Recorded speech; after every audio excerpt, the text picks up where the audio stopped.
Hello dear students, as you know that we are doing the chapter Rural Development under the unit Current Challenges Facing the Indian Economy. In my previous videos, I have explained you the methods of rural development, why we do that, and what are the rural credit system and what is agricultural marketing. Today we are going to start with agriculture, diversification in agriculture. So let's start with it. So diversification in agriculture here means we can diversify our agriculture as change in cropping pattern or shifting of labor force from farming to non-farming activities, right? We can shift to the non-farming activities as well. Now let us study both the things one by one. Change in the cropping pattern. Change in the cropping pattern means either the farmer shift from growing one crop to the multiple variety of crops. Like for example, you can see that growing food crops to cash crops or commercial crops. Food crops ही उगाने की बजाय sugar cane, cotton, jute, oil seeds etcetera ये सब कुछ भी उगा सकते हैं. क्रॉपिंग पैटर्न चेंज हो गया. और the other one is shifting the labour force from the farming to the non farming sector means increasing agricultural income to diversify into non farm areas. सिर्फ एग्रीकल्चर करने की बजाय नॉन फार्म एरियाज में भी जा सकते हैं, जैसे एनिमल हस्बेंड्री कर लिया, dairying, fishering, horticulture, agro processing, food processing industries etcetera. So farmer or the labor can be shifted from the farming to the non-farm sector. Let us study the benefits of the agricultural diversification. क्या फायदा होगा अगर हम agricultural diversification करें? First is the risk reduction. In case if there is a risk in the agriculture, the person may have his income from the non-farm activities. Increasing income, their income is definitely increased. Seasonal factors, some farming activities depends upon the season, or some non-farm activities depends on the season. So having the seasonal factor, they may earn good. An export booster, whenever we are going to produce more things, either dairying you can say, or horticulture you can say, we can even export it, right? This will benefit our economy. This will help us for the economic growth. Let us move further with the risk reduction. All these 4 points we'll study. How the diversification in agriculture helps in risk reduction. It helps in overcoming the risk of the agriculture sector. It helps in overcoming the risks of the agriculture sector. Risk क्या होता है? कई बार floods आ गए, drought हो गया, दिक्कत हो गई, क्रॉप फेलियर हो गया. तो ये जो रिस्क हमारा आ जाता है, इसको हम डाइवर्सिफिकेशन करके, जिसको इधर लॉस हो रहा है तो कहीं और से पैसा कमा लेगा, उसको प्रॉब्लम नहीं होगी, right? Provides additional opportunity of employment, and income generation, right? इसका impact क्या होगा? It helps increasing income of the rural people. They not only earn from the agriculture sector, they will earn from other sectors as well. Next is most seasonal factor. Most of the agricultural employment opportunities in India are seasonal. जैसे आप कह सकते हो कि एक season में काम चल रहा है, बाकी सीजन खाली बैठा है फार्मर. तो डाइवर्सिफिकेशन से वो खाली नहीं बैठेगा, राइट? उसकी एम्प्लॉयमेंट अपॉर्चुनिटी इस जो खाली टाइम होता है वो कहीं और काम कर रहा होगा, तो उसकी इनकम भी बढ़ रही होगी और वो अनएम्प्लॉयड भी नहीं होगा. Next is export booster. So changes in the consumer diets that drive agricultural diversification, right? Impact क्या है? Opening up of new export market for the horticulture, livestock and aquaculture products. जो मेराइन वगैरह के fisheries वगैरह हैं, वो सारी चीजें भी हम लोग इजीली एक्सपोर्ट कर सकते हैं अगर हम उसको प्रोड्यूस कर रहे होंगे. So this is the benefits of the diversification of agriculture. So now we will study this one by one. Diversification non farm activities is animal husbandry, dairying, fisheries, horticulture and information technologies. We will study this one by one. First we can see that fisheries, other one dairying, horticulture, animal husbandry, IT, information technology. So when we talk about the animal husbandry or livestock farming, this branch is concerned with the breeding, rearing and caring of farm animals.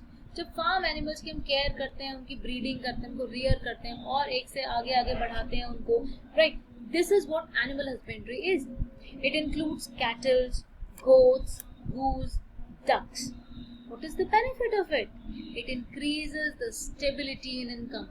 इससे regular income रहेगी, seasonal income नहीं है, regular income. There is the food security when they'll get the income. Women employment इसमें अच्छा हो जाता है और transportation becomes fast. Dairying. We know that the branch of agriculture which involves breeding, raising and utilizing of dairy animals for the production of milk and the various dairy products. जब milk की बात करें या various dairy products की production की बात करें तो we talk about those animals which helps dairying animals like goat, you can say cow. These animals helps us for the production of the milk and the dairy products, right? इनका breeding, raising ये सब कुछ इनका हम करते हैं dairying में. We can see that the India's milk production is the best in the world. That India ranks first in the world milk production. You can see this data has been given of the 2016. India की जो production थी milk की वो सबसे ज़्यादा थी 2016-17 में. अगर हम बाकी औरों से compare करें, global top 5 milk producers से compare करें, तो Brazil 3.5%, Pakistan 4%, China 5%, but USA 12%, but India 20%. India is ranked 1 in the global countries, right? India is ranked 1 for the milk production, milk producers. So India ranked first in the production of the milk. Reason क्या था, क्यों थी? हमारे यहाँ पे चला था operation flood.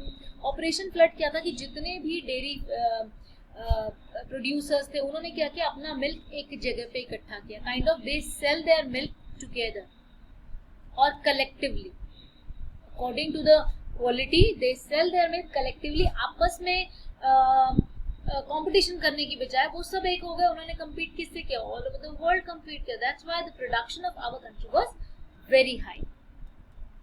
Now important points about fishing. When we talk about the fishing community, जो लोग हम कह सकते हैं कि ओशन, सी इनके आसपास रहते हैं, वो इससे बहुत कुछ कमाते हैं. उनको फिशिंग कम्युनिटी बोल दिया जाता है. वो वाटर बॉडी को अपनी माँ मानते हैं क्योंकि वही उनका काम करती है, right? Volume of fish production, share of fishing in GDP. Fishing का जीडीपी में भी अभी इस टाइम पे बहुत ज्यादा कंट्रीब्यूशन हो रहा है. और विमेन पार्टिसिपेशन, एक्टिव पार्टिसिपेशन नहीं है. विमेन नहीं जाती सी में, ओशन में कि फिशिंग कर रहे, विमेन नहीं जाती. बट विमेन का पैसिव पार्टिसिपेशन बहुत ज्यादा है. सेल करना, ये सारा काम कौन करता है? विमेन करती हैं.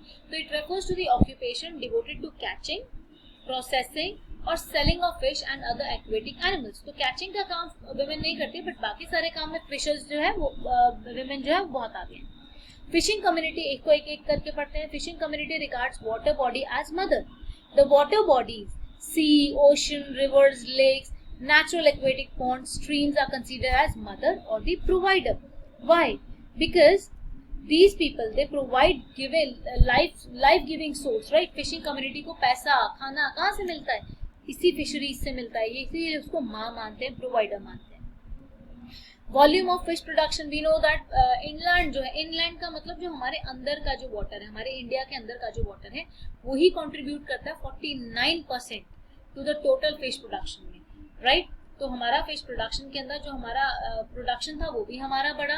विमेन पार्टिसिपेशन भी बढ़ा. Although the women are not involved in active fishing, but still 60% of the workforce in the export marketing या फिर इंटरनल मार्केटिंग. 40% जो है इंटरनल मार्केटिंग में और 60% जो है वो एक्सपोर्ट मार्केटिंग में जो है वो विमेन है, right? So women participation in fishing is more.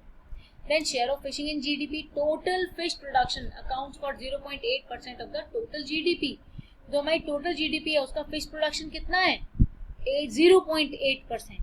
और कौन कौन से स्टेट्स इंक्लूडेड है? याद रखना, ये वही स्टेट्स होंगे जो हमारे ओशन के आसपास होंगे. केरला, गुजरात, महाराष्ट्र, तमिलनाडु, जहाँ पे फिशिंग एक बहुत इम्पोर्टेंट कह सकते हैं ऑक्यूपेशन माना जाता है.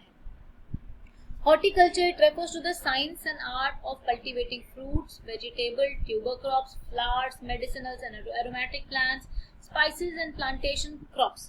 ये सब हमारा हो जाता है horticulture, जहाँ पे हम प्लांट से रिगार्डिंग काम करते हैं, right? So India has emerged as the world leader in producing a variety of fruits such as mangoes, bananas, coconut and the number of spices.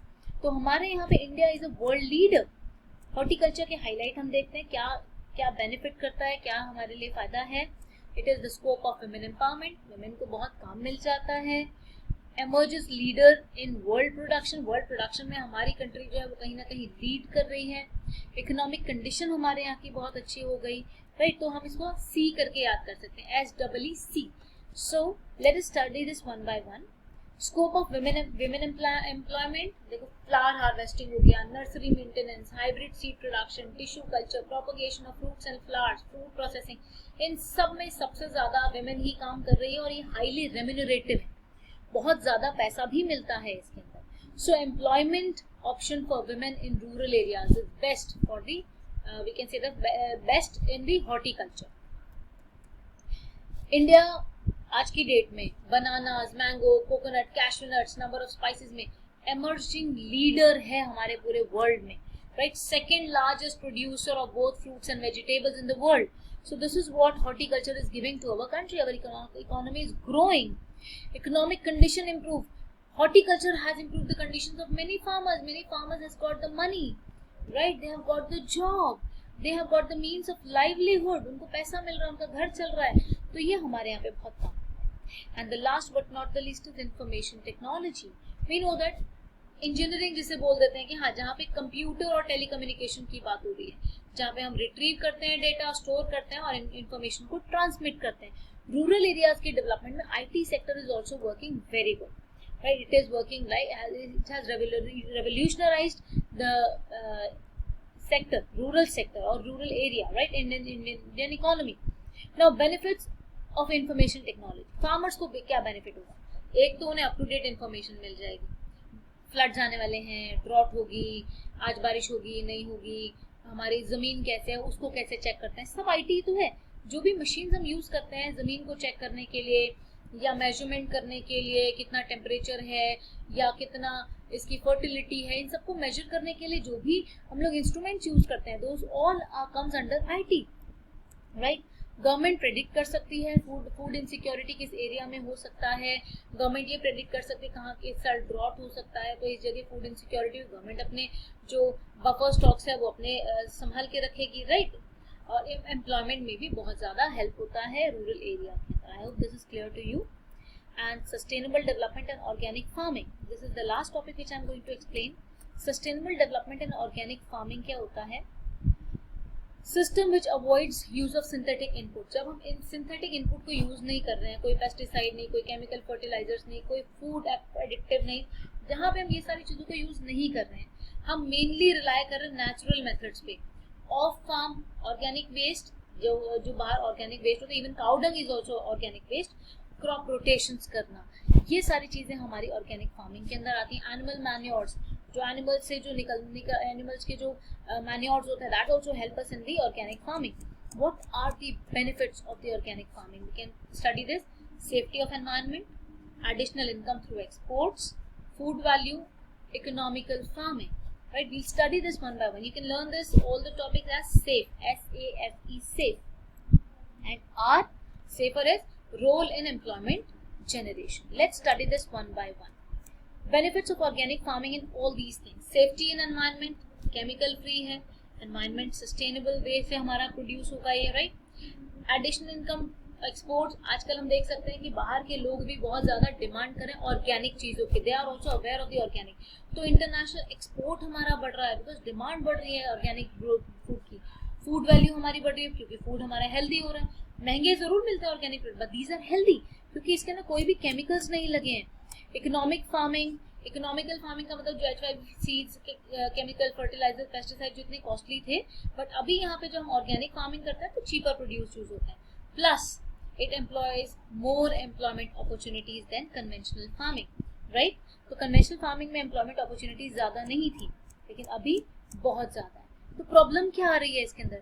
Chemical based fertilizers and pesticides बहुत ज़्यादा harmful है, right. Bad effects health पे है, natural ecosystem को हम destroy कर रहे हैं, एडवर्सली अफेक्टेड सॉइल फर्टिलिटी खराब हो रही है, लाइफ स्टॉक खराब हो रहा है. ये हमारी प्रॉब्लम्स थी, तभी हमें ऑर्गेनिक फार्मिंग लानी पड़ी. तो सॉल्यूशन क्या था? Efforts have been made to evolve technologies which are eco friendly, that is known as organic farming. So अभी we'll study the challenges before organic farming. क्या क्या challenges है हमारे organic farming के?